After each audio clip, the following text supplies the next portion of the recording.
Welcome to the Queen City, Charlotte, North Carolina. We're just about 15 minutes drive north of Uptown. Sits Charlotte Motor Speedway on the edge of Concord, where right now NASCAR's Cup Series is on track for Group A practice, the first of 2 sessions, immediately followed by pole qualifying for the Coca-Cola 600. I'm Mike Joy with Charlotte Motor Speedway Cup winners Jamie McMurray and Clint Boyer. All right, Jamie Mack, when you won here, how much practice did you have? Well, a lot of practice. I can't imagine Clint only getting 20 minutes of practice leading into qualifying. We used to get an hour and a half on Friday and then another hour on Saturday. It's a lot to figure out in a short amount of time. Well, that being said, I would trade an hour of that practice to be able to do it in the time of day in which I think this race is going to be happening. That is exactly what's going on behind us. A little late coming off that baseball game, but I'm telling you, a lot of fun's been had here already. Truck race was awesome. Xfinity race even better. Cannot wait to see what these Cup boys have in store. All right, cars are on track in Group A, top of the chart, Kyle Larson. No surprise. Chevys 1, 2, 3 with Alex Bowman and Ross Chastain. As the Group B drivers look on, awaiting their turn at the track, here's Jamie Little. And Ryan Blaney has been a pole-winning machine this year. He's won 3 poles. So what benefit do you get with having your teammate Joey Logano go out in Group A? Yeah, I feel like it's nice being in the second group sometimes. When you haven't been to a place, you kind of get to watch a little data. Like you said, get to talk to 22 a little bit, kind of see what they think, what changes they might make, what they're struggling with. So we'll see. It's a nice night here. Pretty hot. Track's pretty slick, but good news is this is roughly around the time, we're getting started. Maybe it's a little bit later, but cool to have Body Armor Edge back on the car. So I'm looking forward to getting out there and seeing what it does, kind of running all over the track and figuring out what you need to do to go fast. Thanks, Ryan, and unfortunate for Corey LaJoie early in this practice session, Mike. Yes, thanks, Jamie. We see the left rear down. Corey talking to the crew on the radio. Now the window net comes down, and we'll have a look at it in progress here down in turn 2.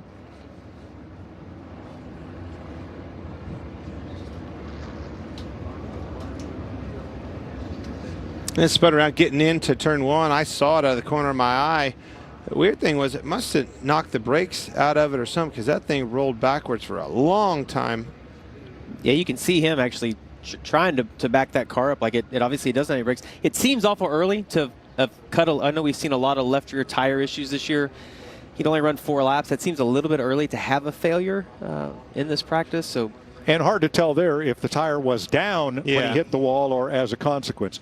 Greg Stucker of Goodyear talked to the media this week, put out a release, and he said Goodyear has extensively researched these tires before and after constructing them. They give the teams a worksheet that indicates minimum, maximum possible allowed camber and minimum air pressure. Now, those are recommendations, but Goodyear's pretty serious about those numbers. The teams, however, will stray into the gray area, and it takes me back to the old saying, they're not bad tires. Sometimes we do bad things to them.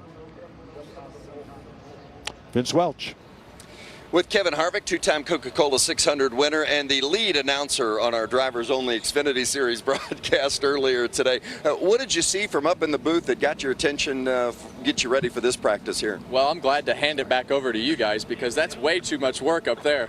You guys make that part of it look easy, but I think from up there, obviously the racetrack's really wide. I think it'll be interesting to see how wide it gets here in practice.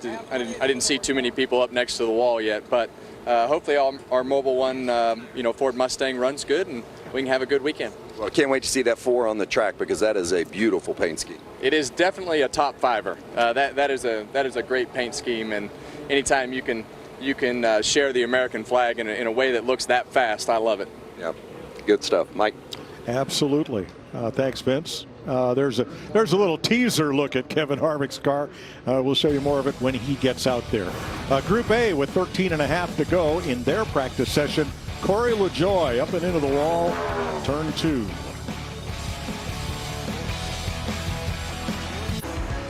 Track is open once again for practice.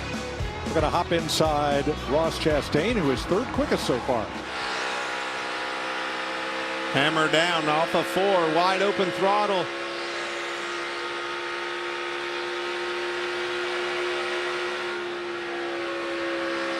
You can still kind of see that little bit of a crest as you go into turn 1.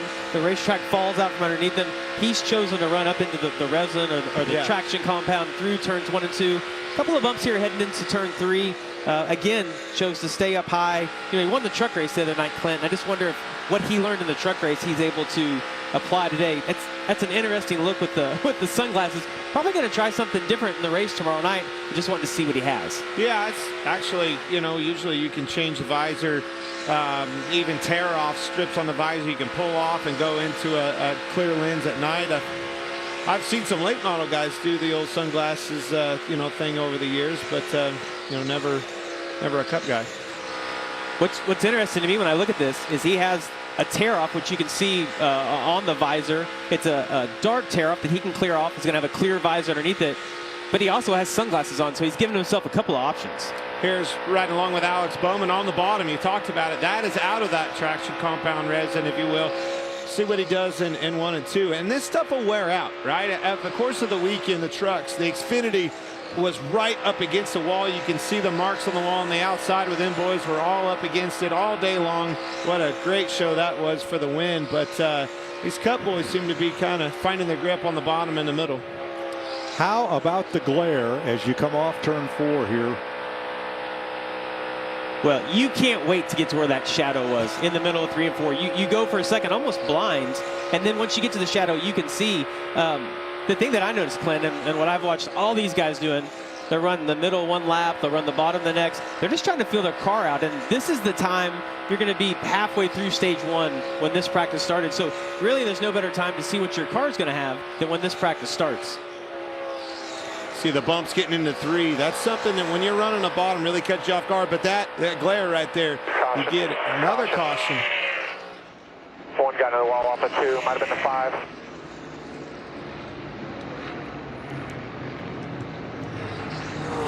"12 minutes to go in the session." And How hard did you hit on the right side? I hit pretty good. I mean, I don't. Jamie? And just listening to the radio, the 5, he came on the radio and said, well, it hit the chip and then it just stepped out on him. So you heard Cliff Daniels asking how much he hit on the right side. You see it right there, so they'll bring it in and look it over. Well, guys, one thing that we learned at Kansas is that 5 car can hit the wall numerous times, and it did not seem to slow it down at all. That's not just a brush, though. You heard Kyle say I hit it pretty hard. You see the scratches on the body, but moreover the tires and the wheels. You could see that it's actually been into the wheel a little bit. That's a pretty hard hit. A couple of marks there off turn 2 next to the Charlotte USA sign under the water tower, but hard to tell if those were his. You see the paint gone off the wall? That was his. Yeah.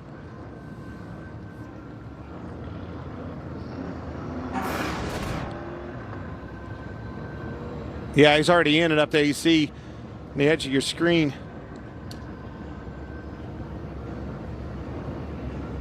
So he said that it hit the chip a little bit. Now that would have been getting into the corner, may have thrown the car sideways as it hit that chip, come out from underneath of him, much like Corey LaJoie's. Jamie? Yes, and Corey LaJoie, just mentioned him. He brought out the first caution. Such a strange looking event. Take us through and what exactly happened. Yeah, I mean, the left rear went down, you know, and there's a lot of juice there to be had in terms of speed. Guys are working on it, and you see a lot of left rears down, and I don't know if we pushed it a little bit too hard, but it hurt a lot more than what it looks like on camera, I can assure you that. But I'm sure my Spire guys will get this USO Chevy Camaro juice back up for Sunday. 600 miles, we'll get that backup car dialed in and be ready to rock. Quite a few days for Corey LaJoie. Thanks, Corey. Including a new baby boy, Jensen, born Thursday. You know, Clint, we heard him talk about there's a lot of juice to be had there. There's a lot of grip. If you can add more camber, let air out of that tire, there's more grip on the long run. Everybody that I talked to this week, they all came here fairly conservative, knowing it's a long race, knowing the issues that we had at Kansas, some issues we saw last week at the All-Star race at Texas. You just wonder if the 17, were they a little bit too aggressive, because he did blow that out on lap 4, which I thought was pretty early if you were too low on air pressure, if you had too much camber to hurt a tire. 30-90. Denny ran a 30-30 same line. Joey Logano, fastest Ford in Group A. I like the fact they're giving him other lap times so that he knows a good baseline. On his dash, he sees what his lap time is, but he's not sure what everybody else is running. So I like the fact that you're his Coleman Presley, his spotter, giving him an update. Look, this is what you ran. This is what we need to run. This is what the good cars are running. But I like how he added this, running the same line. Then he's telling the guy, listen, he ran a little bit of lane higher. He ran a 30-30 again. See, running the same line. Look at, he's carrying more speed into 3. Hard to say with 1, but into 3, you can definitely see him carrying more speed. It's watching him up to the top. So we hear him say about 3/10 quicker Denny Hamlin's running than what Joey is.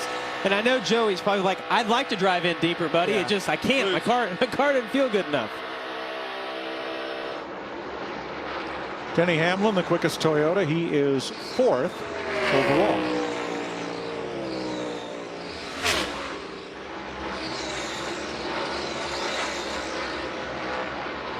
Weird to come here and see guys, run right in the middle of the racetrack, right sides. You can see right where they started that res, and that's where that grip is.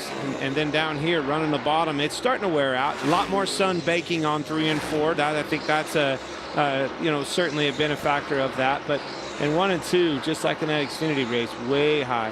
Well, and I'm curious to see tomorrow night, Clint, if when the sun's out, do they run the middle and the top, and then when it cools off, can they get back to the bottom?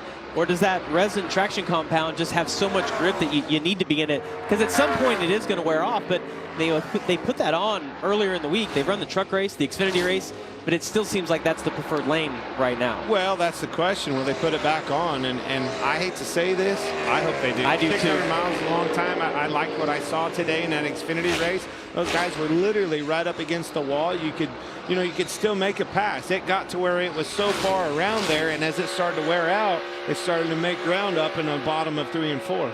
Well, for 21 years, Larry Mack has been telling me about how this is the most temperature and sunlight sensitive racetrack we go to, right, Larry?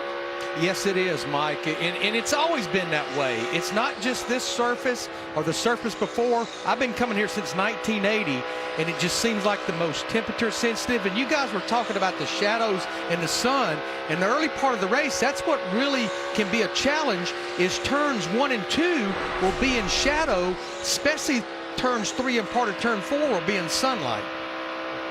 And to that point, this race is so long. Jamie, I can't tell you how many times I started this race and felt really good. The car was really fast, pretty snug even, early on when that sun was out, and I'm thinking, oh no. As soon as this track transitions in tonight, I'm going to be in big trouble. And I was. It does change a lot, Clint, the balance shifting from day to night. And I can't wait to see, and listening to some of the crew chiefs talk, they aren't 100% sure if it's going to go tighter or if it's going to go looser. Traditionally, it goes looser, but with this car, is it going to be different? Well, let's put a number to it. Right near start finish, where the track has been in the shade the longest, the asphalt is 93 degrees. In turn 3, where it's bright sunshine, it's 130 degrees. That's a pretty big swing. Jamie. Well, Mike, we saw Kyle Larson in the 5 turn that fast lap and then get into the wall. I just checked with the team. They said right now it looks like it's just body damage. They're not planning on going to a backup car, but they will not qualify. In Corey LaJoie's case, their shop is right over outside turn 2. It's the shop that Alan Kulwicki built for his race team back there. The 5 car's not very far either. They had to go back and work on it. Right. Talking a couple blocks. Bubba Wallace, second fastest of the Toyotas, 7th overall.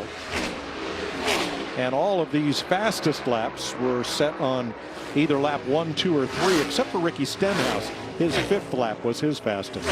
Yeah, and look at it. Bubba Wallace's times there. He's really good. Again, we know Kansas had a great car, had some issues in the pits, but his lap times on the longer run very similar to Denny Hamlin's, maybe even just a little bit better. Yeah, you're fine. 5 minutes left. Sounds like they want to get in pit road, maybe try something real quick. 5 minutes left to make one more change to go out and see if they can get that 10 car just a little bit better. Love those patriotic paint schemes and wraps for Memorial Day. The top 7 cars in Group A are faster than the pole time last year for this race. I tell you what I am looking forward to tonight, Clint, is qualifying when the sun goes down. That used to be maybe the most exciting qualifying sessions you could have, knowing the sun goes down, how much grip the track's going to gain. They kind of got an idea right now, but by the time we get out and actually qualify, the track tip's going to cool down a little bit more. Mike talked about it being only 90 degrees on one end, 130 on the other. Once the sun goes down, the whole track cools down. Lots of grip. Kurt Busch, 9th overall. We listened in. Research the time of day that this would be, because we're going to start way earlier than this. How high enough for people? About a half a car width higher than you through 1 and 2. Same through 3 and 4.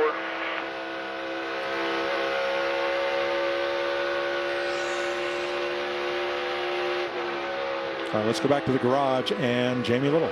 Well, the Coke 600 last year was all about Kyle Larson. He won every stage, dominated the race for the win. You won't have a chance to qualify now. What exactly happened from inside that car, Kyle? Yeah, I mean, I obviously got sideways, hit the wall. It was a little bit weird because I hit the rev limiter right before I got in the corner, so I don't know if I bottomed out, because I hit the rev limiter and got sideways, got all at the same point, so I'm guessing I bottomed out and lost the handle of it, but yeah, I just hate that I did that. Makes days at home this week much harder and longer for these guys. So, but I've got a great team, and they're gonna fix it up, and we'll be good tomorrow. I thought my car was pretty decent before that happened. So, yeah, I got to look at some lap times and stuff still, but I felt okay with my balance. I don't know how we were on like just sheer speed, but yeah, we'll hopefully be okay for tomorrow. It's Kyle. So he got a total of 10 laps in. Most teams will get about 20 in this session. Let me tell you something. If that thing's hitting a rev limiter, it means one thing. Exactly what that lap time board does. Exactly that thing is extremely fast. It'll be just fine. When that kid bounces off the wall, hey, how many times they hit it last weekend? 4 or 5? But we have 600 miles tomorrow night. He has to get that out of his system. You can't hit the wall early on in the race. You got to make sure you're there at the end. They'll get him fixed up. That's what I love about this car. We've seen it time and time again this year. They brush off the wall, and this thing is a strong car. It's tough. It'll take a beating. Now, we just heard Ricky Stenhouse say, feels like we're hitting the left rear stop or something. Well, these teams all stop. They limit the travel of the back of the car with the shocks. Most guys do it on the right rear. Everybody I talked to that did it on the left rear. Yeah, right. They said the car drives really bad that way. But maybe they, my gut, Ricky, saying that means that his crew chief has probably told him we're probably going to bottom out the left rear shock today. But that's how they limit the car from over traveling into the corners. And Mike, I'm glad he said that, because that's one of the other things that's happening to the tires. They talked about when they did the testing here back in January, the cars didn't drive good, and NASCAR let them change these rub blocks. They let them put stops in the shock so that the car could travel more. Well, they put more load in the tires, and so that's one of the other contributing factors to the fact that we see tires blowing out, is that there's just more load in them. It's because there's more downforce, it's because the car's lower, and it's because of these stops that they have on the shocks. Yeah, you definitely want that thing as far down as you can without bottoming it out and upsetting the car.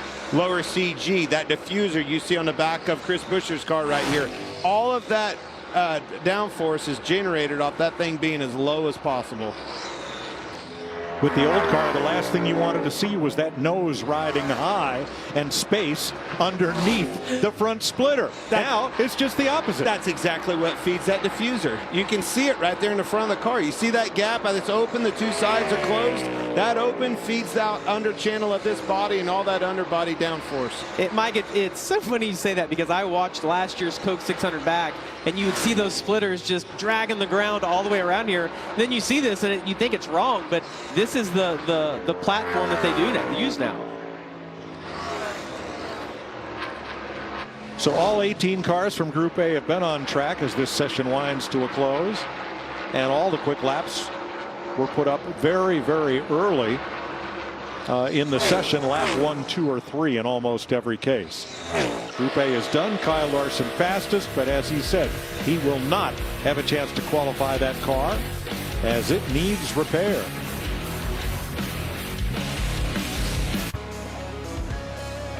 Bubba Wallace and Booty Barker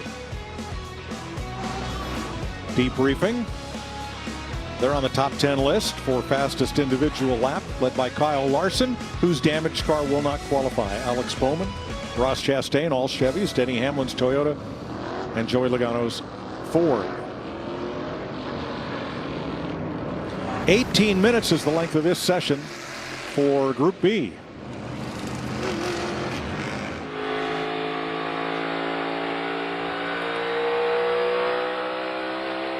Right along with Kyle Busch, I was actually watching the Xfinity race down in 1 and 2 and watched a lot of guys slipping and sliding as they came out of pit road and, under green flag pit stops. That's something that I think these guys will be practicing. I think that's exactly what Kyle Busch was doing right there, trying to get, as much as he could built up speed-wise before he hit that racetrack.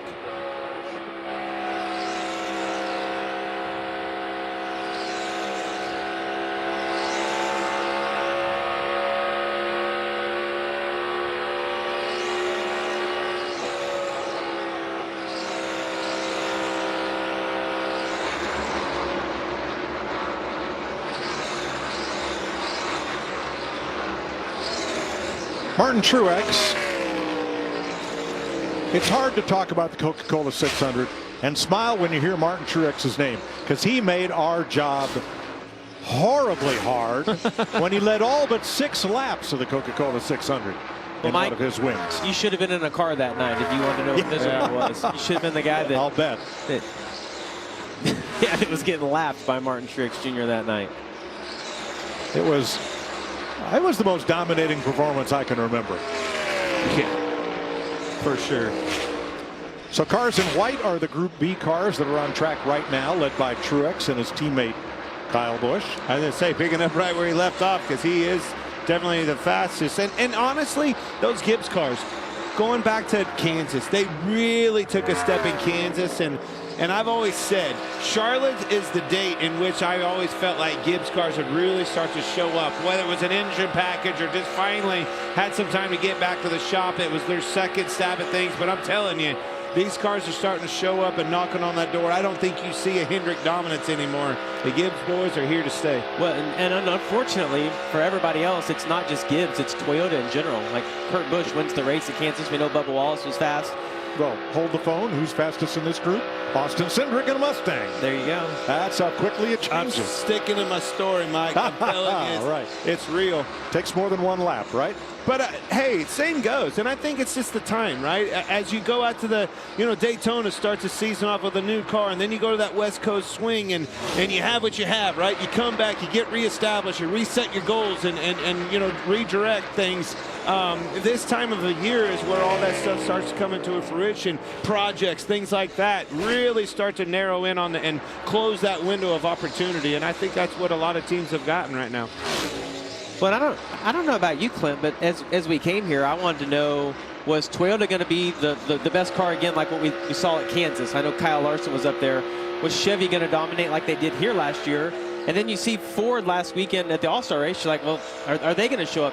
But as we look at that leaderboard in the top 10, it's all of them. And it doesn't appear that one organization or one manufacturer has an advantage over the other. There's another Ford, Chase Briscoe. He went back to the bottom anyways. That was better in 3 and 4 there.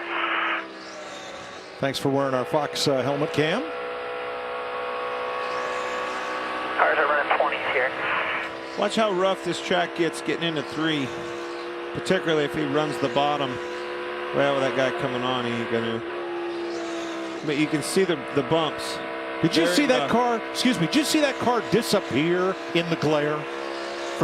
Just for a moment there, it wasn't there because the glare was so strong on the windshield. Wasn't necessarily the best place for somebody to pull out in front of you, but it is what it is. Especially when this track is wide like this with a traction compound. Give him a lane.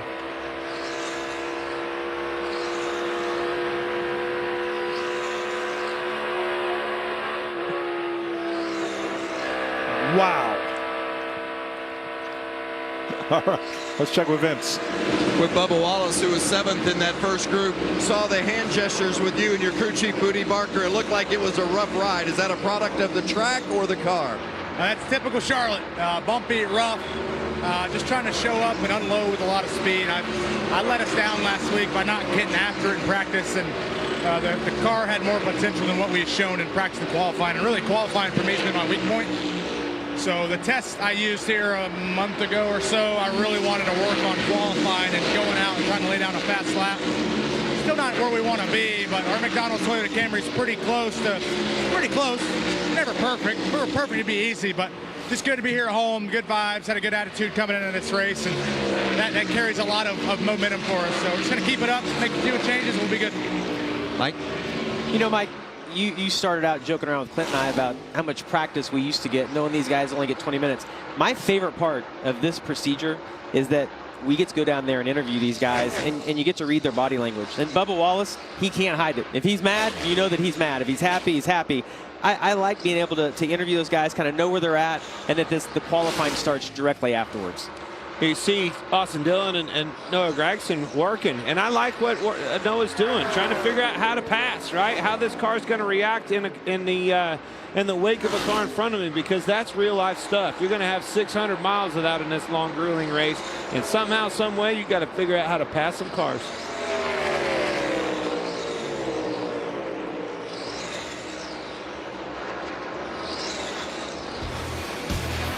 .11.5 to go in Group B practice, paced by Austin Cindric and Martin Truex. Caution on the speedway. Ryan Preece in the number 15 this week went for a spin. He's made it back to pit road without apparent damage. Here's one look. Getting over those bumps. Yeah, and it may have bottomed out, but I'm telling you, those bumps will do that to you in a heartbeat. If you cross them bumps at least a little bit the wrong way, it will get out from underneath of you. And that happened right in front of Kyle Busch. Kyle trying to get slowed down, downshifting, trying to figure out, do I go to the bottom or do I go to the top? Which way is the 15 going to go? Hard to tell the smoke from the glare there. Jamie. Ross Chastain, third on the board right now, is in group number 1, coming off that nice Truck Series win last night. But let's talk about this practice session. You actually were one of 3 cars that got to test here last month. What's the benefit for you when you come back to the track just a little over a month later? Jamie, I don't care if I drive a stock Chevy Camaro ZL1 around this place. Any laps are good in my opinion. So truck race to tire testing, it doesn't really matter just from behind the wheel. I just want to drive around the track and keep up with the bumps, keep up with how these tracks are aging, what the spray looks like. At the tire test, though, I get so lost because you try so many sets of tires and they're all so different that I actually usually, and I left this one more confused than ever. That's why like the truck race is so valuable last night. So are you happy with the tires so far? I mean, I gave my opinion, so I'm going to reserve telling on myself if I actually pick this one or not until after the weekend. Okay, we'll leave it at that, Mike. Okay. So, Mike, he's talking about the tire test and how that goes. Goodyear will bring maybe 5 or 6 different right side tires, 5 or 6 different types of left side tires, and they'll let the 3 cars, run on a control set, which is maybe what they ran here last year at the last test, and then they let each driver try something different, and then they try to put them all together at the end. And I don't know how Clint was, but I was always pretty selfish at those tests. I liked whatever made my car fastest, not necessarily what had the best. You would have been terrible. Yes. No, don't ever send that guy. There's nothing worse than a guy that tests like he just said, that was Mike. me, Mike. We're here to put on a show for the fans, and he's out there testing his car and picking the tire that he thinks will make his car the fastest out of everybody. Well, Terrible tire testing. I thought the best show for the fans, Clint, was when I won. Selfish. No, but the control tire. You did hear Jamie talk about the control tire. And honestly, 9 times out of 10, that control tire is what you came back with. They kind of have in the back of their mind, the safe one, the one that's not going to have trouble, and the one that they think is going to put on the best show. And honestly, their data's never, it's not very often that it's wrong. Sometimes you have one that you say, man, I think we can get away with that. It's, a softer tire that has some more fall off, and we try to man it. Well, Kevin's loose right there. Did you see that? Oh, good luck calling this. Oh, good night. So I've been that guy. I was that guy at Talladega. Tony Stewart ran a Bass Pro Shops car, and I ran Ryan Newman and I both ran Bass Pro Shops cars. And that was a struggle for the spotters. I know that Johnny Morris loves that, but it was so hard for the teams to be able to go, and mainly just on the spotters to know who's who. All right, one of them has white numbers. That would be the 3. They're going so fast, I can't see the numbers. At least the roof numbers are different. I'm not sure about. Austin's got a little bit of work to do. Yeah, they're all different. Okay, red numbers, white numbers. Yes, there you go. Mike. You got one of them's a single digit and one's a double. Oh. How about that? But Well, this there's one that. right here, the guy that's dominated this race before, he's pretty happy with his car. Again, we've talked about it. The Gibbs cars are pretty fast, and I think that one's going to be one to watch tomorrow night. So's that one. Oh, Willie B, he's always willing to put on a good show. Really good, intermediate 1.5-mile racer, Jamie. Yeah, and you take Martin. I will take William Byron tomorrow night. He clearly will be a contender for this. He's run so well. You think about Darlington, had a great shot to win, had the issue or the contact with Logano late in the run, and then Kansas a couple of weeks ago, leading the race, cut a left rear tire down. And if you go back to this race just a year ago, I know he finished 4th, but late in that race, he was one of the 2 guys that could contend with Kyle Larson, who dominated the whole day. In the last 3 years, since I've actually had a year of racing and 2 years of watching, I think he's the most improved Cup driver there is on the racetrack. Good call.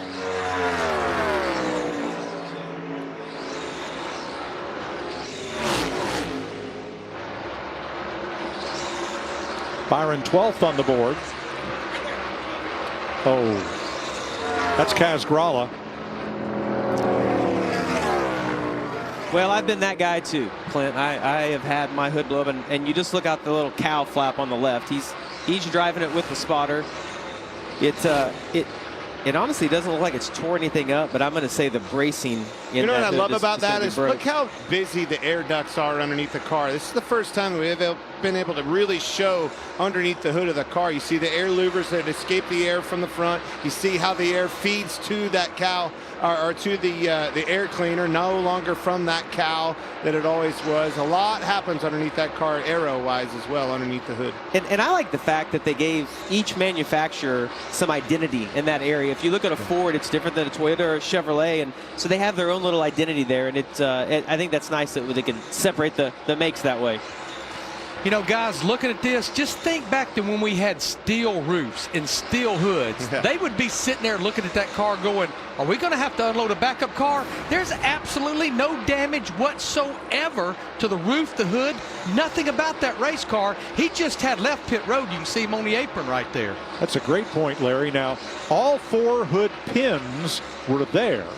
However, the bales that go through the pin that you secure, not so much. You know when he came on the radio, Clint, and said, my hood just flew up, that all those crew guys looked at each other and their eyes all got big. Did you get it? Terrible feeling. Oh, that's horrible. Jamie. Tyler Reddick been on a bit of a rough stretch the last month, including last week at the All-Star race. He had a problem with his steering box in qualifying, and it's not getting much better here in this practice session. 21st on the board. Said, I can't feel a darn thing in this steering. There's no idea what's going on. He said it feels like I'm driving a Cadillac. So I don't know what that means. I thought driving a Cadillac felt good, but apparently for Tyler it's not. To no surprise, running higher than about anybody I've seen on the racetrack, finding that momentum. We saw it with the Xfinity race. You see him way high in 3 and 4, and again in 1 and 2. Well, and I'm going to call Jamie Little out here. Apparently her grandmother did not have a Cadillac. Mine did, and that means that it just turns real easy. They have great power steering. And I think what Tyler, I know Mike's want to jump in on this. I think what Tyler's referring to is that everyone they can adjust the feel in that, and we used to have different steering boxes with valves, and it's really just the effort as you go off down into the corner that it takes to turn the wheel. They're all pretty easy, but you can make it have a little more feel or a little harder to turn. Here's the 99. Let's check with Vince. Well, it's been an interesting session. Of course, you look at his teammate, Ross Chastain, 3rd quick, and Suarez is also inside the top 10. Good runs have been nothing strange or unusual for this team.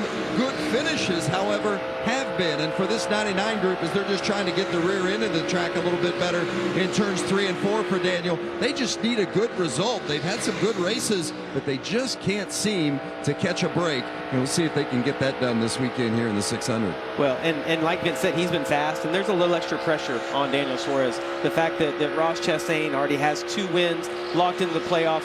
Suarez has been good, though, Clint, at a lot of races. I think back to Coda, leading all the laps at the beginning of that, winning the first stage. It's been fast at a lot of tracks. The speed's there for Daniel Suarez and everybody on the 99. They just have to clean up the mistakes, get to the end of this thing. Attrition is always a big factor in a 600-mile race. Just clean the mistakes up, and I think you could see him knocking on the door of a top 5. Not a shot at a win here soon. Side by side right behind him as he comes to the line to complete this session. And the flags are out. Suarez ends up 3rd in this Group B and 8th overall. Now let's get ready for qualifying at Charlotte Motor Speedway. To recap practice, Kyle Larson fastest in Group A, but got up and into the wall. They will be repairing that car and miss qualifying. Austin Cindric fastest in Group B and 4th quickest overall. Getting ready for the start of Group A qualifying. Harrison Burton in the iconic Wood Brothers 21. And that car used to rule Charlotte Motor Speedway in qualifying. David Pearson, the Silver Fox, owns one of NASCAR's most unique records as the greatest qualifier of all. At one point, track president Humpy Wheeler changed the track to keep Pearson from winning another pole. David explains what happened. We won so many poles. I think we won about 12, 13 in a row up there. So Humpy changed the track, changed number 1 turn, you know, a little bit. So when he changed it, he said that. And when I qualified and sat on the pole, I said, Humpy, you changed the wrong turn. 14 straight front row starts, 11 poles in a row for the Silver Fox. And back then, you didn't just run 1 lap of qualifying. It was the average of 4 laps. And Pearson was better than anybody ever. You know, you think back and you hear Earnhardt, you know, stories of, man, he beat him outside the car as much as he did in, you know, just by intimidation, the intimidator. That guy's confidence, any interview you ever saw him do, any pre-race, any, you know, post-race in victory lane, I don't think anybody as a race car driver ever had as much confidence as he did. And what just a cool man, you know. Every interview you see, you're like, that dude was cool.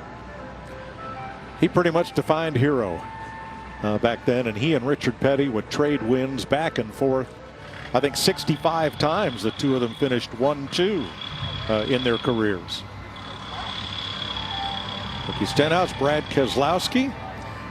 We're going to have to get Brad a cart to carry that pad around. That's huge. Different era, right? You're talking about Pearson and those guys, you know, what they brought to a qualifying effort. All he was doing is arguing with Humpy Wheeler. Change the track. Go ahead, change the track. I'll still be there. These guys has SMT data and all the stuff to go through and dial in their lap. All right, let's check with Jamie. Kyle Busch, pretty decent in that practice session. I know you guys made some adjustments. Do you feel like you made it a little bit better here for qualifying? Well, the focus is the race, so we're working on race adjustments, but at least knowing what we need to do for when race adjustment time comes. Car felt good on the fire off for the first lap, so with 1 lap only needing to be run right now, we're really not trying to adjust too much for that. Feel pretty good. So red, white, and blue M&M's Camry feels good, looks good. Hopefully she is good. All right. Well, he's been on the pole for the Coke 600 a couple times in his career. Thanks, Jamie. And here we go.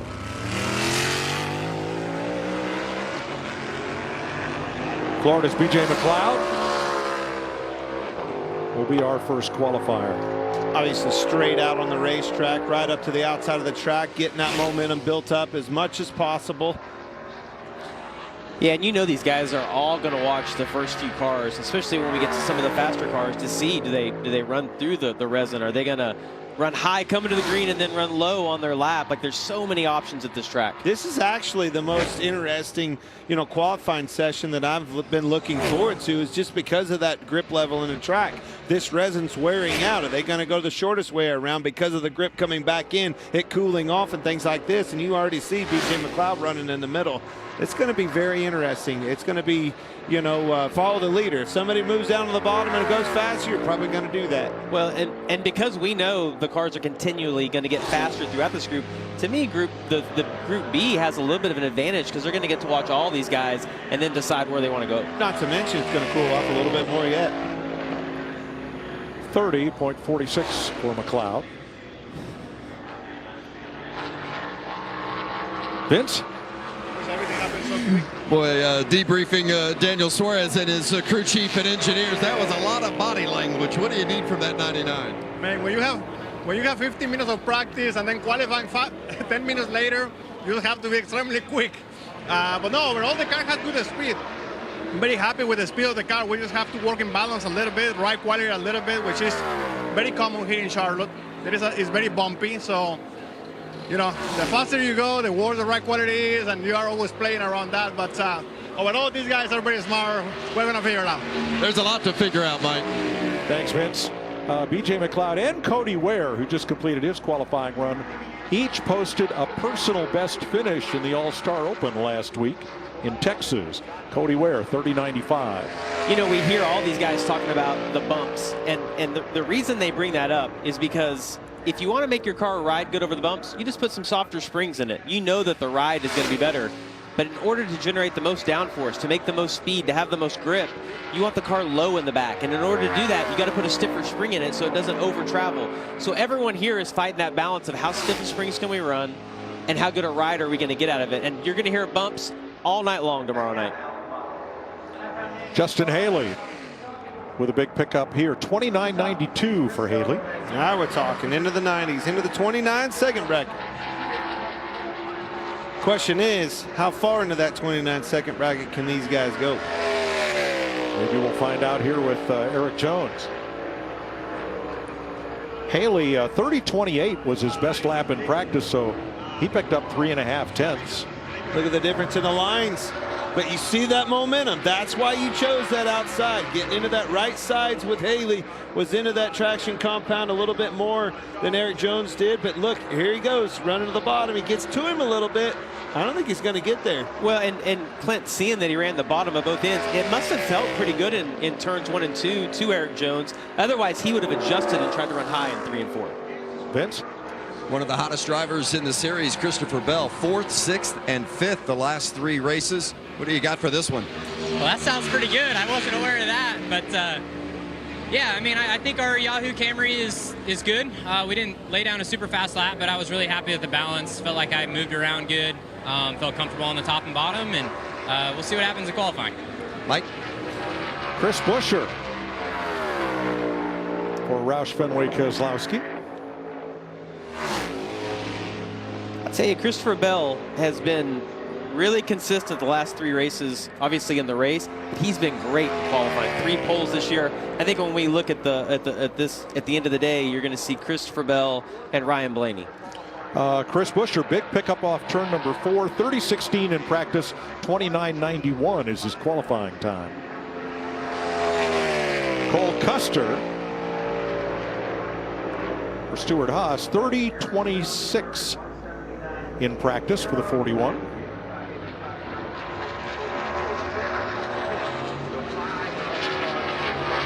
See that momentum and where it's gained, you know, and more importantly where it's lost. That bottom line, just don't know that you're going to be able to keep the momentum. You see, as I say that, Cole Custer runs the bottom, but you see how he comes back to him because of that outside momentum. Did the same thing off the 2, excuse me. Yeah, 3rd for Custer with a 92. Chris Buescher did it all coming off turn number 4. Larry? Yeah, Cole Custer was in pretty good shape, but he had to get back completely out of the throttle a second time late exit of turn 4. Evidently the car either got loose or tight there, had to jump back out of it. There it is again, you see it. Momentum on the outside. Yeah, and he entered a lot higher than what we saw some of the other guys. A little bit wider entry. It actually looked like he got loose, but was able to carry a ton of speed down the backstretch. And it looks like he's actually going to be able to beat Chris Buescher. I loved everything I saw there. He entered high, took a little bit of time for that car to rotate, but when it pointed and headed back down the hill, he got back to wide open throttle and beat him again. Michael McDowell, big improvement over a 30-14 in practice. Brad Keselowski, 30-30 in practice for the number 6 Mustang. Yeah, it took him a little while to get back to the throttle. It looked like the car might have been a little tight before he felt the front end grab to get back to the gas. Lost a ton of time down the backstretch. We'll see if he decides to. He goes back to the bottom. Feels like thought the bottom's gonna have a little more grip for him. And look at the run. He grip. He lost grip on the bottom. Comes around on him. Keeps the car safe and out of harm's way. Again, you see him get into that. That's actually turf right there. When they put that turf in, I think he'll be fine, but not be happy with his lap.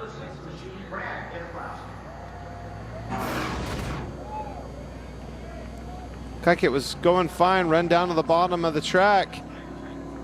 You see it bottom out. You saw the dust come out of the car. That car bottomed out down there in a bump, and as soon as it did, it came out from around underneath of him.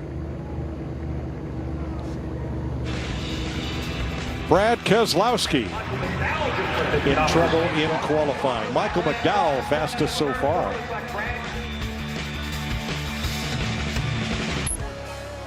Brad Keselowski out of the car after a spin coming off turn 4 on his qualifying lap. Yeah, you heard me say I think the car bottomed out, and you see the dust right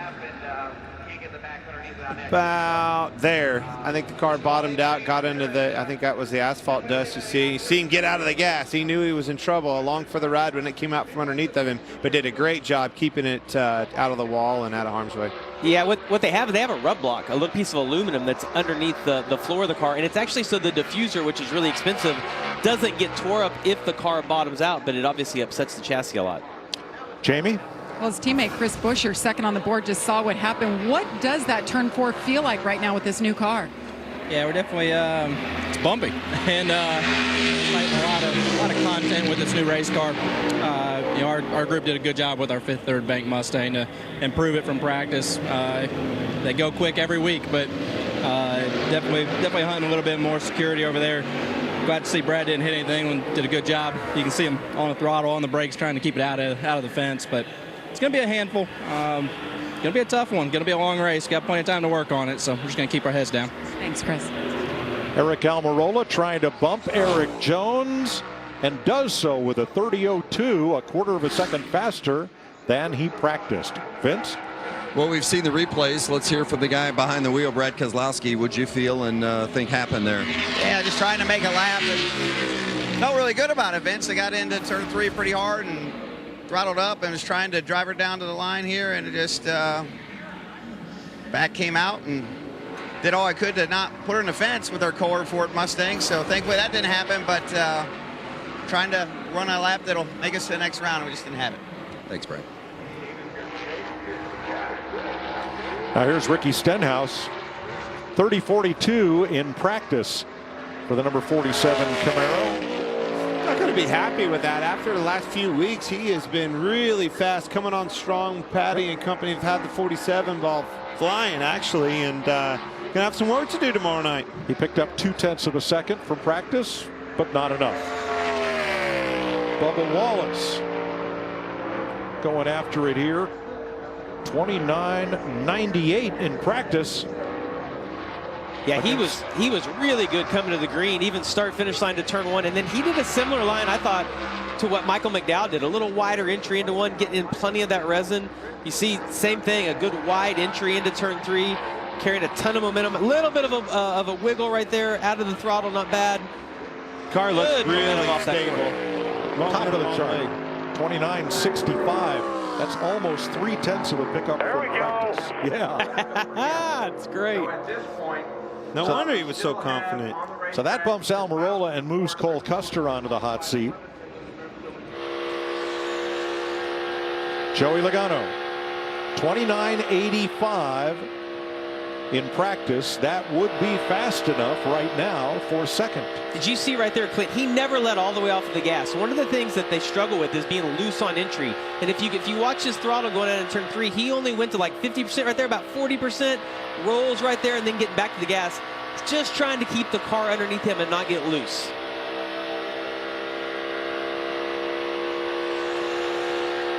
Cole Custer in 5th, beats Logano on our Ghost car, and Joey 29.99. One spot away from advancing. Vince?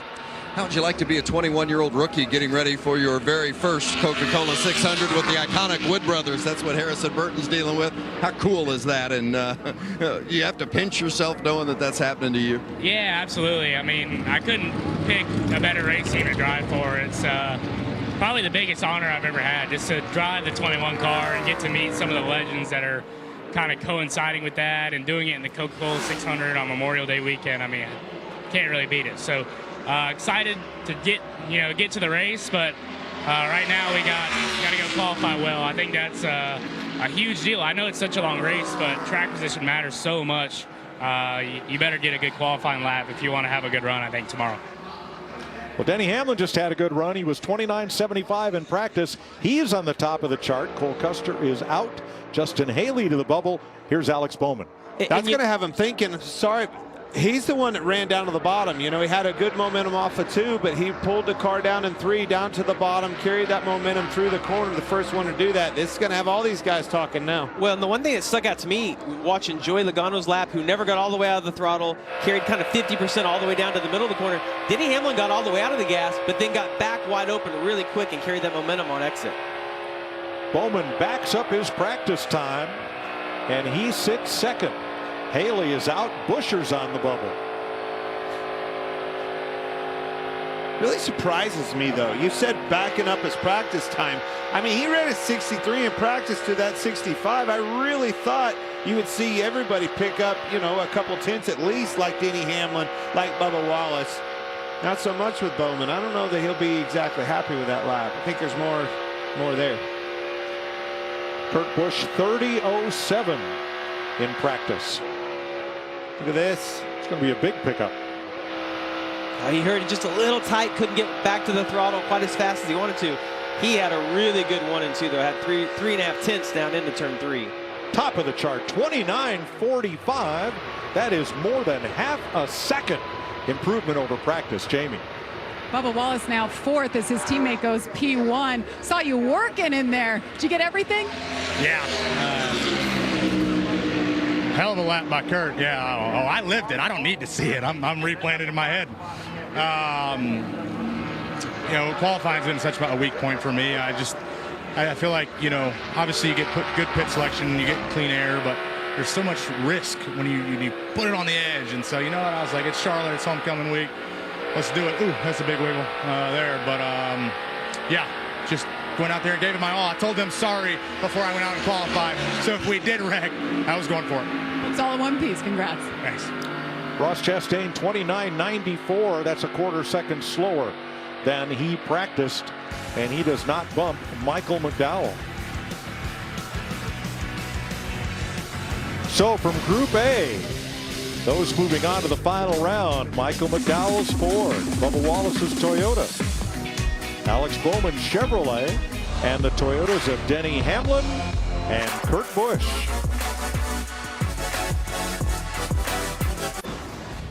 The Fast Five in Group A move on to the final round. It'll be Denny Hamlin's 8th final round appearance of the season. It's Michael McDowell's 1st.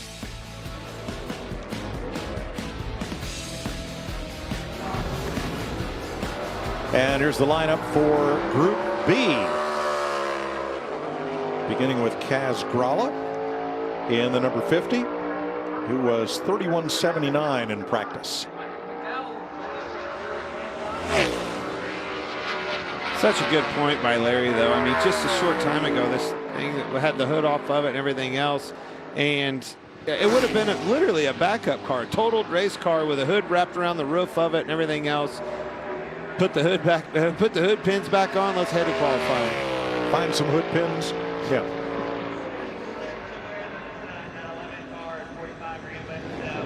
Well, the posts were there, but the pins were gone. Car had a little bit of wiggle down into one, a little bit nervous. Well, he was almost splitting, like he wasn't quite in the track, in the resin, and not on the bottom of the racetrack. Almost doing the same thing on this end. That scene for sure. These limited practice opportunities really have to be tough on rookies and part-time drivers. Yeah, I mean, without a doubt, he's out there trying to make sure they don't tear up their car. They can race that car tomorrow night and hopefully learn. 31.88 for Drala. Tell you the hardest is this next Ryan Priest. He's already been around backwards. It's so hard to get the level of commitment that you need for a qualifying lap. And the last time you were on the track, you were literally spun out. Well, he has more laps this weekend than anybody right now. This Clint already has run the truck race and the Xfinity race. Ran great in both of them. Had a shot to win the truck race. Point is, the last time he was on this horse, it bucked him off. That's really hard to trust to get back on the saddle. I don't know what horse Clint is referring to. That is a car. Well, 3014 is probably not. 3014. Shook it off well. That's cool. Good lap. Backs up his practice time. Vince? With Chase Elliott getting ready to climb in the car, what kind of time you looking for here? Well, hopefully just a solid enough lap to get us through the next round. Obviously, you know, there's some really good cars in this group, so we'll see if we can't get our Napa Chevy through and try to have a shot at the pole. You know, Clint, they've got to be a little bit puzzled because at most of the races this year, they've went quite a bit faster in qualifying, and tonight they just don't seem to be having the pickup that they normally have this year. Josh Bilicki, 31.25 in practice. 30.72 here. Jamie? Kurt Busch, the 2010 Coke 600 winner. You came in, you get out of the car, you talk to your team, you look at the data. What kind of feedback do you give them? I'm just trying to give quick information on looseness or tightness, and we unloaded in Group A, just all slimy and a little bit on the loose side, and then I just qualified with a good track with it still on the loose side. But it's like, how far do we go for this pole? And the track's just getting better and better, and we got to balance that with the Monster Energy Toyota Camry TRD. I mean, everybody at 2311's doing an incredible job, and they get us to this point, and now it's like me, Billy, we just got to find that little bit. It's all about the risk reward, right? 30.23 was the practice time for Todd Gilliland. 30.31 is his qualifying lap. I don't know that he's going to have to find that little bit. I mean, it was pretty fast before. If he can back that up, it just might be enough. Daniel Suarez was fourth in Group B with a 29.80. Well, and he was happy with his car. He was, like you say, good in that practice, and he seemed, you know, smiling after practice. You see, he's got a pretty good lap going right here. He has chosen to run a little bit higher. Be interesting to see if he can put it all together down in 3 and 4 now. Yeah, really all he was looking for was ride quality with his comments in his interview.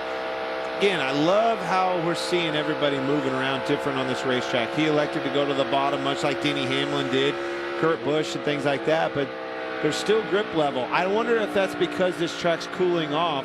That shorter way around is becoming the fast way around now, because it's full shade now in 3 and 4. Yeah, and we heard Kurt say that the track was slimy in that Group A, but then it's getting better and better. We know this place gets fast when the sun goes down.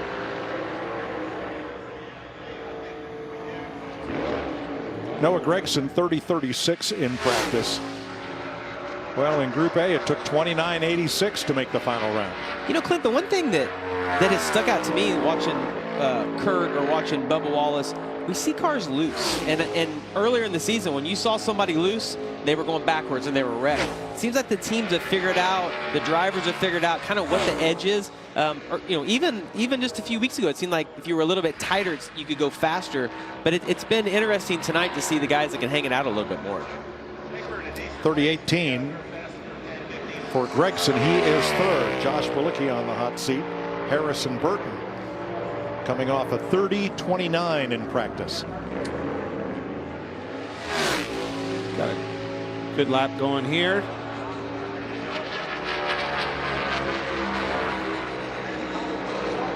Need to find something in 3 and 4. Likes to stay high. See if he can keep the momentum. It'll have to come back on the exit, which typically does, but I don't think that's going to be the case. 29.86. He picks up 4 tenths. from his practice time. And that one's going to be close. You know, going back to Group A, around an 80, 86, depending on which side of an 80 you're on. I think that one might hold in there for Harrison. Todd Gilliland, 30-31, is on the bubble. It means Ty Dillon's going to have to pick up almost 4/10 to break into the top 5.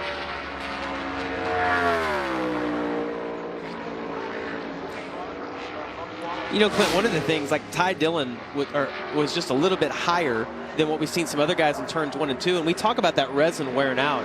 I just wonder, can you creep up a little bit more? We know that the line that we've seen most of these guys running, which is kind of the middle of the track, it's starting to wear out. If you get a little bit higher, can you find some more up there? Well, see, no, I don't know. I don't think so, and this is why I don't think so. I think as it cools off, that stuff is temperature related. You have to burn it in, if you will. Get those tires burned into it, create some temperature, and here comes your traction. I think as the track cools off, just like you see them electing to do in 3 and 4, that bottom may become the fastest way around. Ty Dillon is in, but for how long? Tyler Reddick, 30-20 in practice. He's going to be in the 29s here. That's as high as you've been. Look how high Tyler Reddick is, which doesn't surprise me. That's exactly where he was practicing at, and that's where this kid always finds his speed. High, wide, and handsome. 29.58. That'll work. Yeah, 6/10 faster than he practiced. All right. Good for him. He may be looking at a final round appearance here. We'll find out when we come back. Group B qualifying round 1. Down to pit road, Jamie Little. Well, I talked about Tyler Reddick earlier, said it was feeling like a Cadillac, which I thought was a good thing. It sounded like a bad thing to you, but now you said you're happier after qualifying. What were you dealing with? Same things. Unfortunately, for a Cheddar Scratch Kitchen Chevrolet, I'm really struggling to just have the feel in the steering that I would like to have. It's kind of similar to how the Charlotte test was for us, where I crashed 4 times, so starting off in practice was a bit frustrating, so just didn't know where the edge was. And, you know, I was a bit frustrated with how practice went, so I just going to go for it in qualifying. If it was a good lap, great. If I wrecked, okay. But thankfully it was a good lap. Went for it, and he said he's happy now. See, I took him saying rides like a Cadillac is having a big floaty ride. These kids today, you can't trust them. I'm telling you right now, that is. If somebody says drives like Cadillac, she's driving pretty darn good. Well, I can't believe you try to explain to somebody what a Cadillac drove like, Jamie. I'm not talking to you right now. Chase Briscoe. Good momentum here, look at it. He's in a Mustang trying to beat Noah Gragson and break into the Fast 5, and he does third with a 29.76. You heard me say about Harrison Burton's lap, that 86. I no longer feel comfortable about that. Not a lot of confidence in that. I think these 70s, I think that low 70 of Suarez, that's going to be somewhere around the old bubble. That's what Clint thinks. Did you just admit you're wrong? Never. That might be a first ever, I Mike. think Reddick A lot is of momentum, safe, look at this. and I'm not sure anybody else is. As Chase Elliott, 29.96 in practice for Chase against Ryan Preece on the bubble is the ghost car. Still got work to do to catch up with Reddick running that outside line. That's exactly what I was just thinking, Clint, is if you're sitting down there watching this, especially if you're Kurt Busch and you saw what Reddick did, you almost have to just do what Tyler did and say, I'm going to go for it and run that little bit higher line. We saw in the Xfinity race that was a good line, and with Chase running just a little bit lower, I think to get there you're going to have to be higher on the track. Telling you, that's 70. Suarez, that's holding tough. Elliott with 72, 76 of Briscoe. Wrong side of a 70, you could be out of this thing. Well, to be there, Austin Dillon would have to pick up a full second from where he practiced.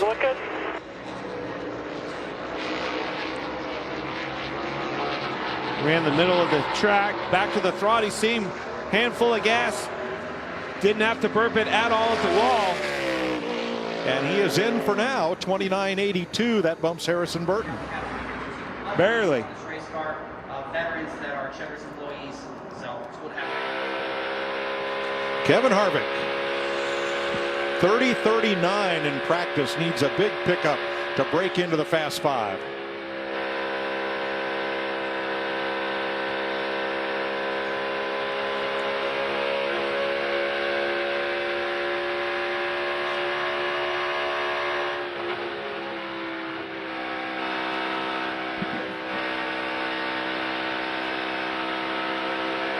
Car didn't like those bumps in 3. It looked a little, I hate to say it looked draggy down the back straightaway too. He lost some speed, some momentum to Austin down the back straightaway. But he got to those bumps and had his hands full, had to lift out of the gas just a little bit. And Harvick is 7th. Dillon is safe for the moment. But here's Austin Cindric, who was fastest in Group B with a 29.70, which would put him 3rd if he backs up his practice time. Really nice big arc getting into 1, and you see how that car came back down the hill, carried a lot of momentum down the back straightaway. Look at this, folks. See if he can do the same thing here. Another pretty good arc. Gets the car rotated, carrying a lot of speed and momentum. That thing is staying right there at the top. Boy, this rookie has speed. Cindric to the top, 29.53. Yes, sir. That'll bump Austin Dillon and move Chase Briscoe onto the bubble. I think you're seeing this track picking up. That's a great lap, and he did a good job. I love his big arc getting into 1. I think the track's picking up in a big way. Tippers are dropping. William Byron for Hendrick Motorsports, 29.89 in practice, which would not be fast enough.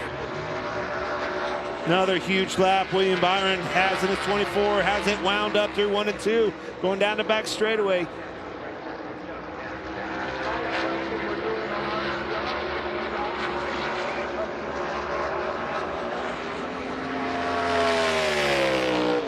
To the top, 29.46. T1, bud. T1, good job. That'll make us advance. Yes, it will. Byron is locked into the final round. That was a huge pickup for him, running 89 in practice. Ryan Blaney, $1 million richer after the All-Star race in Texas. Blaney was 5th in Group B, 29.84. Right Told you this bubble's going to heat up. Yep, Chase Elliott, 29.72 is the bump spot.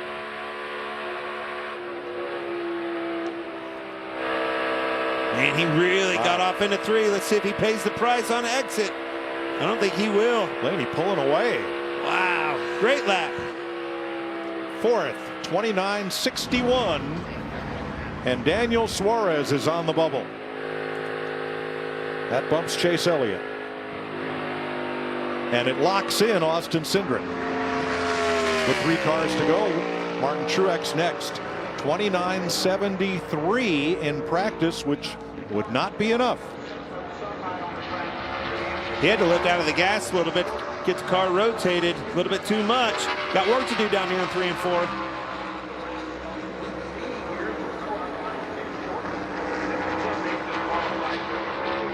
Truex coming back. Coming off the corner. Will he get there? Not quite. 7th, 29.72. And Suarez hangs on to the bubble spot. 2 cars to go. That'll lock Tyler Reddick into the final round. Christopher Bell, what a qualifier he has been these last few weeks. 29.98 in practice. You know where he's going. Speed that he's carrying right already, getting into turn 1, right to the top. A little bit higher, actually, much like Reddick did. But still able to carry the speed. Didn't have to check up off the exit of 2. You see, he elected to run kind of the middle to maybe just a little bit higher. The 20 team, though, has something figured out in qualifying. They, every single week, seem to be able to make the right adjustments from practice heading into qualifying. 20 cars quick every week, Clint. 46 for Christopher Bell. He leads all drivers in final round appearances. And that will bump Daniel Suarez. It's now Ryan Blaney against Kyle Busch for the final spot in the final round. See, he came to the green again. Really good, Clint. Elected to run through the middle right here. Car gets pointed, turned. Good exit, good momentum off the exit of turn 2. If he just doesn't make any mistakes in 3 and 4, he's going to be in good shape. It almost seemed like he backed that entry up a little bit. Yeah. Was able to get the nose turned, have good drive off. But I'm with you. I think that having this little bit later draw or position of going out is a big advantage. I like what you did say, and he did. I loved how he backed the corner up, disciplined himself, backed that corner up, let that car get rotated, and made that, got to the throttle way earlier. And I think that's what drove him up there to the top of the board. Kyle Busch, 29.45 to the top of Group B. So moving on to the final round, Tyler Reddick in the 5th spot.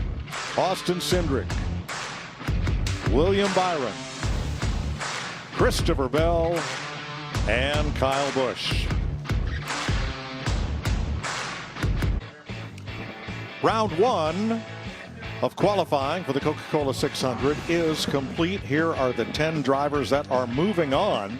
Note the times for 5th place. The bump spot in Group A was 29.86. In Group B, you had to run a 29.58 to advance, 0.3 quicker. Now over on the left, the times are almost identical.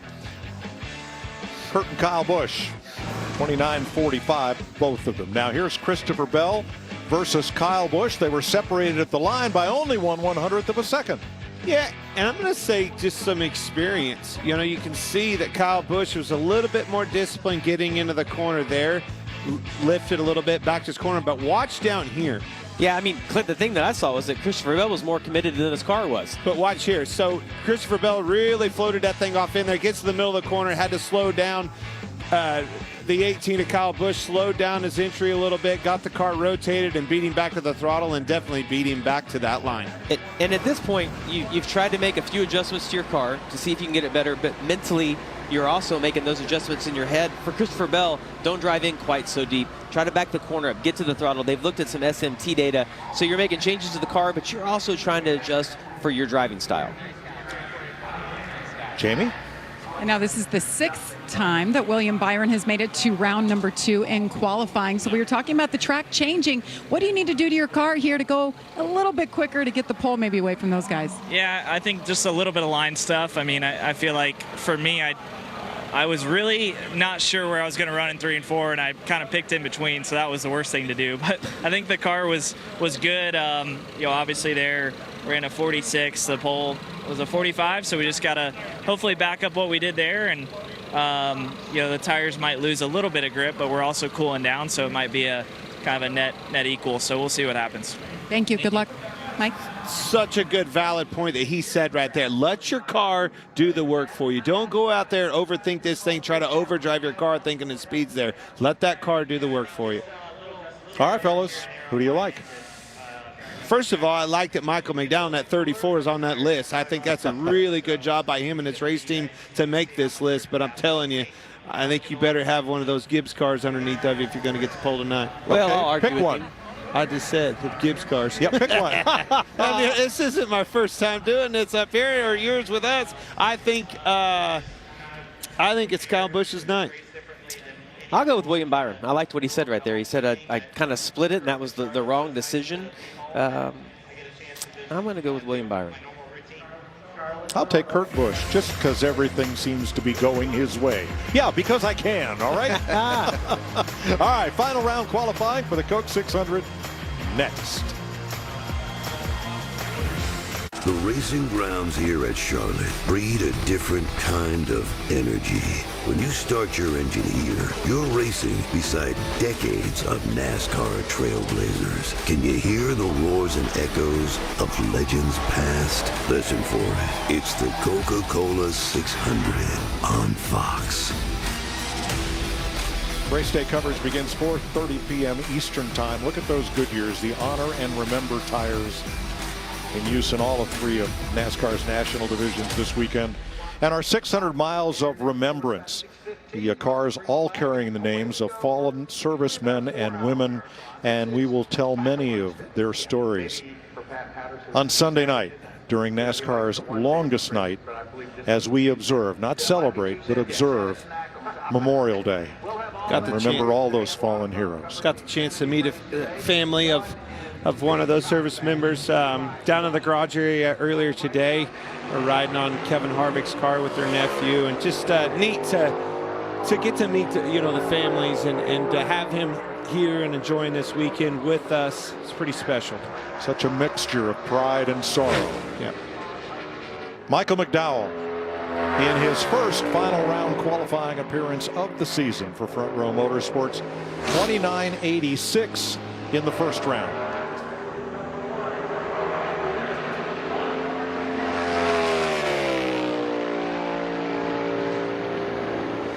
Again, you heard me say it. I was very impressed with Michael McDowell. Front Row Motorsports, the job they've done with this car. They've been steady, really have been steady, Eddie, and consistent speed with their Ford Mustang. And I think the proof's in the pudding with them making this final round. I mean, there is some really good teams that aren't in this group. Looks to have his hands full, pretty loose getting into the corners. It's so hard to be the first car out to know how much quicker the track's going to be, you know, exactly where you want to run, and he's going to have to go out there and set the baseline for everybody. I'll tell you what, he went out and backed up his lap, and that's hard to do, and it says a lot about, you know, the job that he did. Looked like they freed that car up a little bit, and he held on to it. So here's Bubba Wallace for Team 2311. It is the third time this season that his Toyota has made it to the final round. Now, he part throttled that on entry also, Clint, but was able to get back to the gas, has a decent run down the backstretch. It just looked to me like his car wouldn't turn. It was slow to rotate. He did. I think he trailed the throttle getting in, and I think he paid the price. The front end was headed north instead of south a little bit, if you will. He made a little adjustment into turn 3, entered a little wider. It looked like he was able to get turned. And probably backed the corner up a little bit too, right? He is 3/100ths quicker than his first round time. Kind of like Michael, just right over the top of what he ran. That might be the case, though. You know, it's kind of been a mixed bag this year of whether or not this second round they go faster or just kind of back up what they did, or maybe even a little bit slower. Alex Bowman, 6 final round appearances. His first round, 29.65. Got work to do.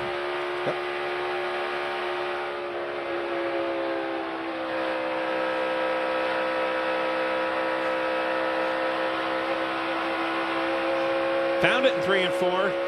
Falling off a little bit. I think that's that bottom line. You know, you're going to drive it off in there. It's the shortest way around, but that momentum on the outside, we've seen it too many times.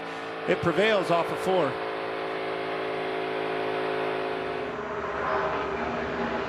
Denny Hamlin. 9 times we've had qualifying this season. This is his 8th final round appearance. 29.57 in round 1. You see where he can't quite get wide open on exit. That tells me the car's probably not turning quite good enough. Waiting on the front end to grab so he can get pointed, get a good exit on the corner. Still had it rotated a wee bit better than what Bubba did, but running the bottom again, just like he did. It came back off the bottom pretty fast, but man, sure paid dividends rolling that bottom. And man, he was working the throttle, trying to get turned down on the bottom. Never really got to that white line, just barely sliding up off the racetrack. Well, buddy, really good lap, buddy. Hamlin picks up almost 0.3 of a second from round 1. Great lap. Fastest lap we've seen so far, 39. Kurt Busch, 29.45 in round 1. It is Kurt's 4th final round trip. He wasn't out of it much. He wasn't. He drove in there pretty deep, got back wide open. You see, not that far ahead of Denny. It'd be interesting if he decides to run the bottom. He's going to stay in the middle. Look at the ground that Denny Hamlin made up in the middle. And it does look like Kurt's going to have the momentum on exit. A little bit, close. Three thousandths of a second. That was close. And Kurt Busch is second. Well, 5 down, 5 to go in final round qualifying.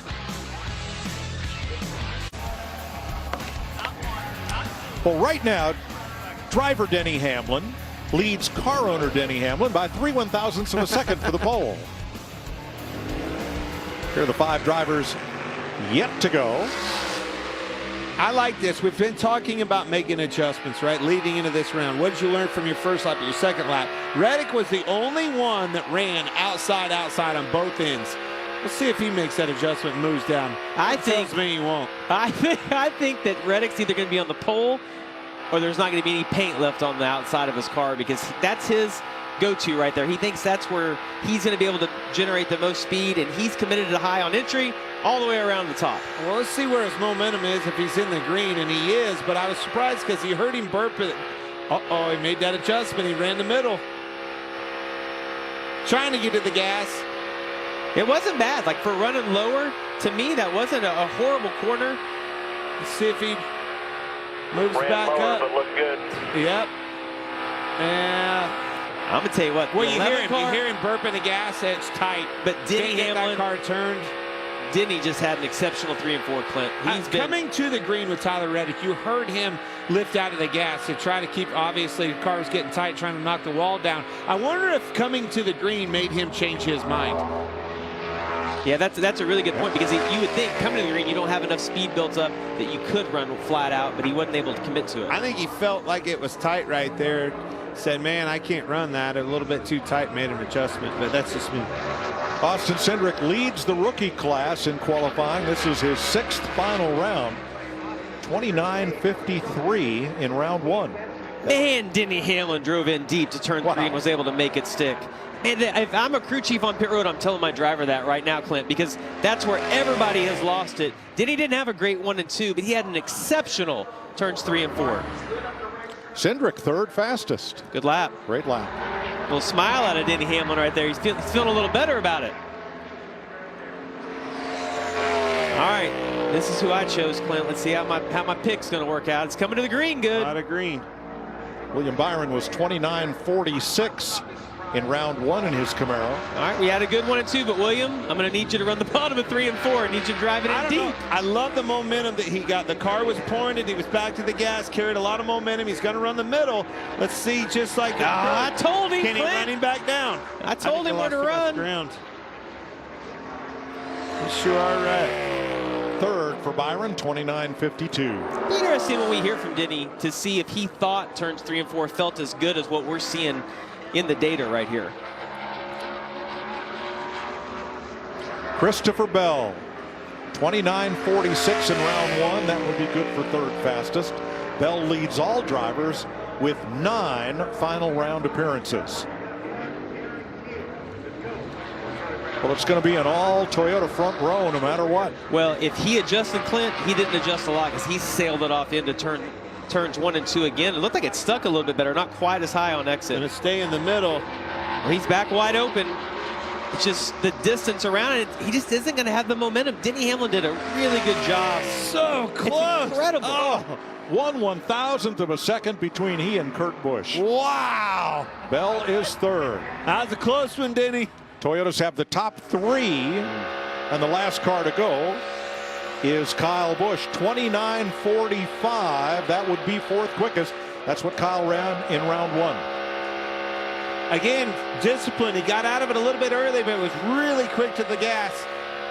Carrying a lot of momentum, still in the green. He's a little farther ahead than Bell was. All the money is, though. Elected the middle, but he's back that corner. Oh, he had it gas. Sure did. You heard it. As soon as I heard him lift, it was over. Doesn't take much. And Toyotas sweep the top 4 positions, led by Denny Hamlin. Here we go.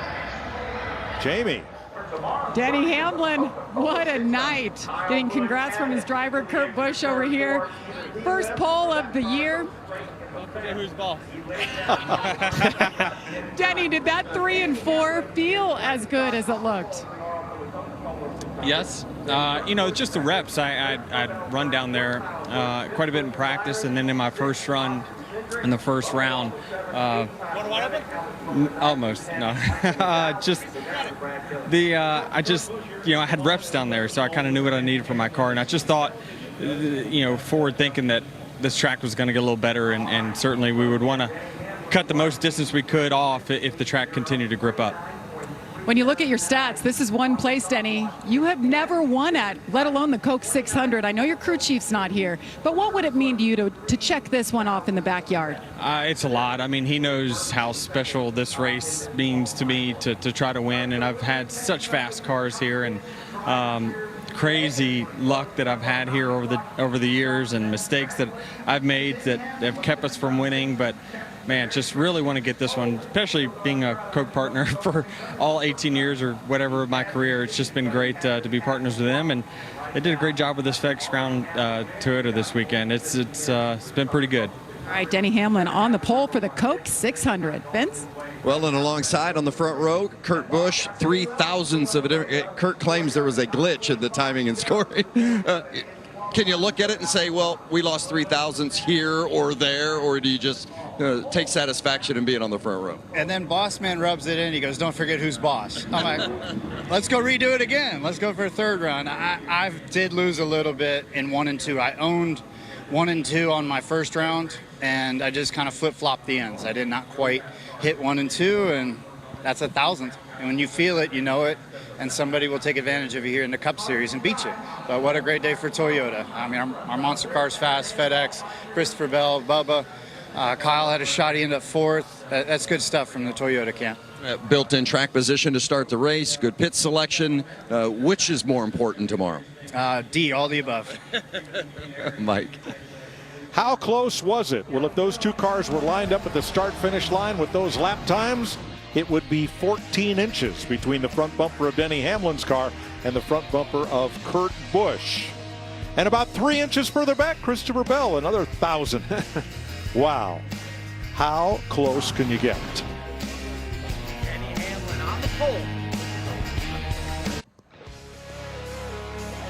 Thanks, Kevin. Denny Hamlin and interim crew chief Sam McCauley get to celebrate Hamlin's first pole of the season. The other side of that story, Kyle Larson got into the wall in practice. You see them making repairs. He did not have a chance. Post-qualifying lap, defending winner of the 600. Still a lot of work to do there. All right, the front row was 3 1,000ths of a second and only another 1,000th back to third. Jamie. Another great effort in qualifying for Christopher Bell. You'll roll off third tomorrow, but now we have to focus on the big race, the longest race of the year. What is the checklist now, Christopher, that you'll go through with your crew chief? Yeah, I mean, it's from my standpoint, it's pretty similar other than you just got to make sure you're there at the end, which it's the same for every race, but 400 laps here is going to be a really, really long time. My previous 2 Coca-Cola 600 races has been with the high downforce, low horsepower stuff. So by all means, those cars were a little bit easier to log laps. You know, these things are on edge all the time. So making sure that we get 400 laps out of our Yahoo Camry is very important tomorrow. Yeah, you said on edge. A lot of people you talk to, I mean, you guys don't really know what to expect with this new car, but kind of describe the track and how it is different. There was so much talk about what was happening in 4 and how rough it is. Yeah, I mean, these cars we've learned over the course of the year is bumps really affect them. We saw the 6 car whenever he bottomed out of 4, spun out. So the bumps are a really big deal. Charlotte's one of the rougher racetracks that we go to. So managing that, making sure that your car balance is good, and as a driver that you know what to expect. You know, the bumps got me last week at Texas. So going to have to stay cognizant of that and make sure we're there at the end. So you're saying it's going to be an exciting Coke 600, maybe a bit longer than we expect. Yeah, I mean, I think pretty much every race this year has been tremendously longer than what we had in the years past. So I would expect this one to be a really long one tomorrow. Thank you, and good luck to you. Mike. 600 miles. That's how many Chili Bowl features? A lot. I thought he was going to tell us. Yeah. So Toyota sweeps the front 4 spots for the first time since Miami in 2017, which also started with Hamlin on the pole. There are the 4 Toyotas in front of William Byron's Camaro and Austin Cindric's Mustang. Hey, you got Bubba Wallace and Tyler Reddick. You know that Tyler Reddick's going to be on the outside. We saw a lot of that in the Xfinity race. Be interesting to see how long they can run that line. You talk about Martin Truex Jr. in row 7. Chase Elliott, you can't sleep on those guys. Martin Truex has dominated this race. He'll get up there and match his teammates. Yeah, and you see Ross Chastain there, 2 wins already this year. He's been fast at all of these type tracks. Expect to see him to be able to make his way to the front tomorrow night.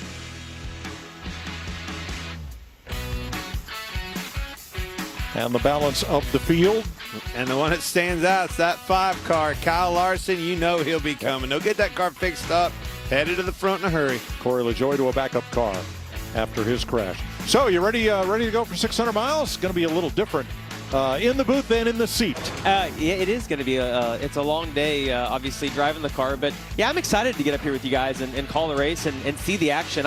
I love what Christopher Bell said. He said these cars are a handful, and these guys will have their hands full for 4+ hours tomorrow night. Well, I don't know how they're going to prepare for it, but I know how I'm going to prepare for it with this different job I have. I'm going to go down there to turn 2. These boys had a 40 Ford pickup bed turned into a beer tap. I'm going to go down there and enjoy one of those with them. That's what I'm going to do to prepare for this long race.